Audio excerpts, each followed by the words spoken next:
ለኛ ለአኽላቃችን በጣም አስፈላጊ ነው። ለምንኖርበት አካባቢና ለኛ እጅግ በጣም አስፈላጊ ነው።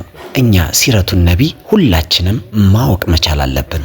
ከዚህ ውጭ በህይወታችሁ በየትኛውም ቦታ ላይ በመታዝኑ ጊዜ ይሄ ነገር በመሰላችሁ ጊዜ በድጋሚ መኖር አልችልም፣ በቃ የልብ ትርታዬ በድጋሚ መምታትም አይችልም ስትሉ ያን ጊዜ ይሄ ሲረት ነው እናንተን የሚያቅፋችሁ፣ ለእናንተ ሰላም የሚሰጣችሁ፣ ደስተኛ እንድትሆኑ የሚያደርጋችሁ።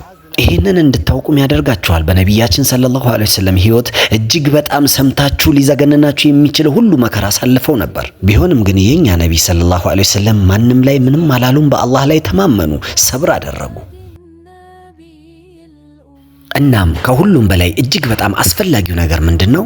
የረሱላችንን ሰለላሁ ዐለይሂ ወሰለም ቦታ፣ ክብር እናም ደረጃ ከፍ ለማድረግ እናም ከፍ አድርገን ለማስቀመጥ እሳቸውን ለመከተል እንዲመቸን ሲረቱን ነቢ ማንበብ የግድ ይለናል። ምክንያቱም ሌሎች ጣታቸውን ቀስረው ጥያቄ በጠየቋቸው ጊዜ ምላሽ ይኖራቸዋል ማለት ነው። ለምንድነው ነብዩ ሰለላሁ ዐለይሂ ወሰለም አይሻን በ9 ዓመታቸው ያገቧት?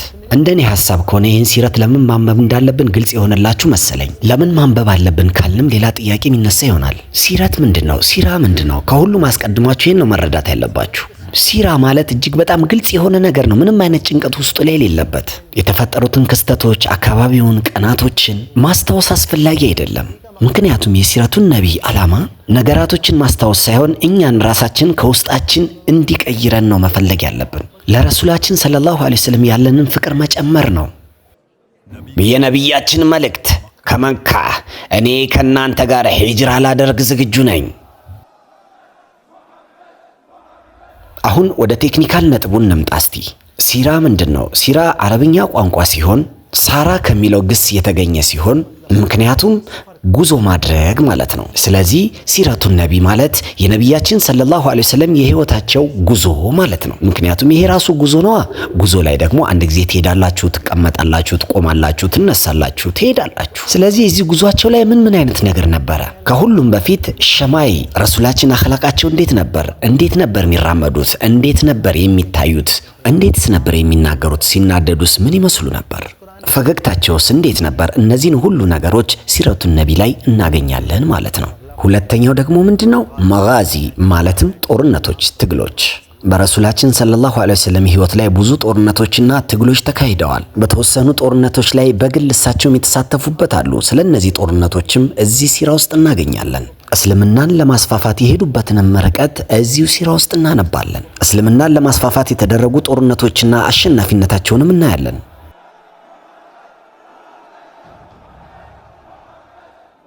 ከዚህ ውጭ ሶስተኛውና የመጨረሻው ደግሞ እሱም አህዋል ነው። ማለትም ሁኔታዎች የነበሩ ቅድመ ሁኔታዎች። ምን አይነት ሁኔታዎች? እነዛ ሁኔታዎች የተራቡ ጊዜ፣ እነዛ ሁኔታዎች ብቸኛ የነበሩ ጊዜ፣ እነዛ ሁኔታዎች ከሰሃቦቻቸው ጋር በነበሩበት ጊዜ፣ ፊዚካልና ሶሻል ኮንዲሽናቸው ጭንቀት ውስጥም በነበሩበት ጊዜ።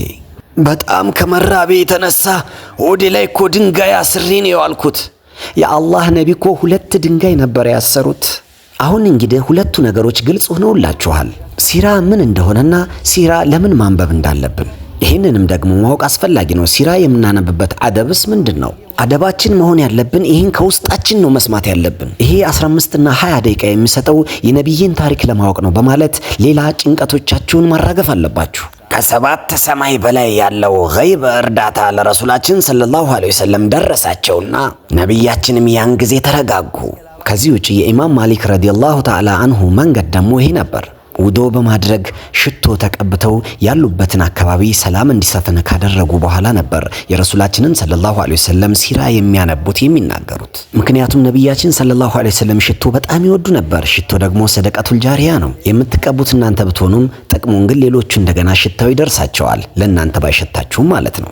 አካባቢውን ጥሩ መዓዛ ይኖረዋል፣ ለማንበብም ቀላል ይሆንላቸዋል። ሌላ መንገድንም እንማር። ሰሐባዎች እንደሚሉት ነብዩ ከቤታቸው እንደወጡ የምናውቀው በተቀቡት የሽቶ ጠረን ነበረ ይላሉ። አሁን ደግሞ ወደ መጨረሻው ጥያቄያችን እንምጣ።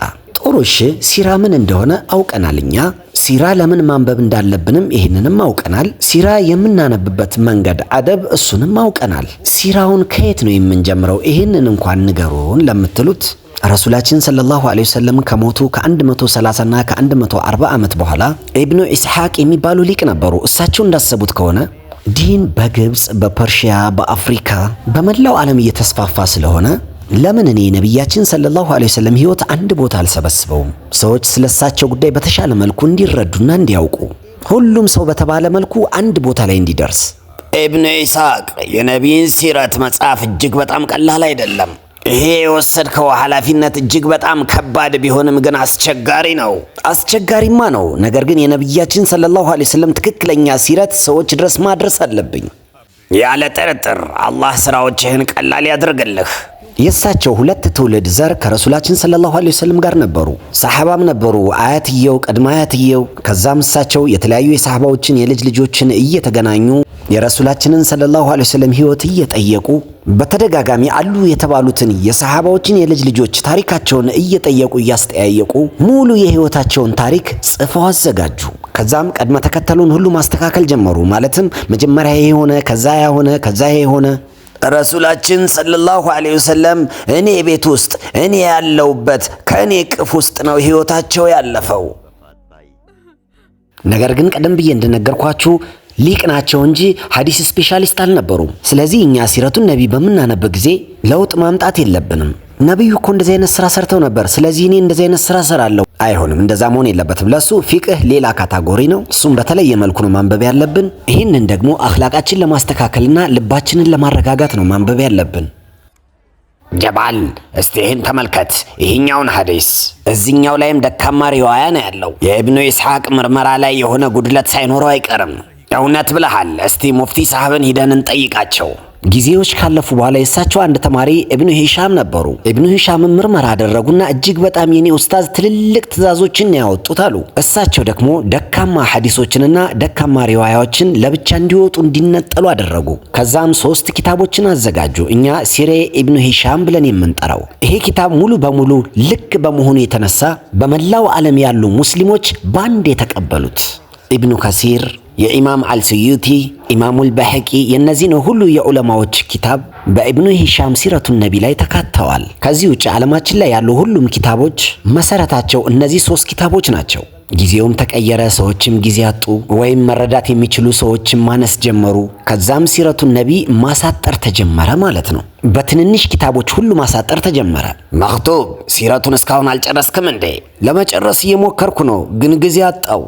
እነዚህን ኪታቦችን ማንበብ በእርግጥ ቀላል አይደለም። ለሰዎች አስቸጋሪ ነገርም ሊሆንባቸው ይችላል። እኔ ራሱ ይህን ኪታብ ለመጨረስ 2 ዓመት ተኩልና 3 ዓመት ነው የፈጀብኝ። ሁልጊዜ በየቀኑ ለ2 ሰዓትና ለ2 ሰዓት ተኩል ያክል ነበር የማነበው። ለዚህም ነው 2 ዓመት ተኩልና 3 ዓመት የፈጀብኝ። ይህንን ኪታብ በምታነቡ ጊዜም ደግሞ ብቻችሁን ሳይሆን የሆነ አሊም ያስፈልጋችኋል። ይሄ አሊም የገጹን ዝርዝር በደንብ የሚነግራችሁ ይቀጥላል።